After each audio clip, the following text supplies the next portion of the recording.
ও যুবক ভাইয়ান মুসলমান বাবারা, এর বিনিময়ে আল্লাহ পাক কবর যাওয়ার পরে ডাবল দিবা তোমারে। সুবহানাল্লাহ। আজকে তুমি গুনাহ করতেছো, মনে করতাই আমি তো গুনাহ করি আর দুনিয়ার কোনো মানুষে দেখে না। ও যুবক মুসলমান বাবারা, আমার ভাইরা বল, একটা রাই পরিমাণ যদি গুনাহ করিয়ে যাও, এটা আল্লাহর কাছে গেলে দেখবাই দিনে দেখতাই নাই।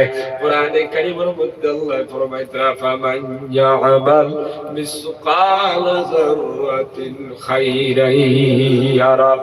আল্লাহ পাক বলেন, এই পৃথিবীর মধ্যে একটা রাই পরিমাণ নেকির কাম যদি করিয়া যাও, টিভির মতো তাহলে আপনার মোবাইল দেখো, মোবাইলের মধ্যে ভিডিও দেখো, ও মুসলমান বাবারা, এইভাবে স্পষ্ট ভাবে কিয়ামতের দিন তুমি দেখতে পাইবা। আর এই জমিনের মধ্যে যদি একটা গুনার কাম করিয়া যাও রে বাবা, আল্লাহ ফরমাইতরা, মান ইয়ামাল মিসকালা যাররাতিন শাররিয়ারা। আর এই দুনিয়ার মধ্যে যদি আপনি তারাই পরিমাণ গুনার কাম করিয়া যাও, এটাও তুমি কিয়ামতের দেখতে পাইবাই।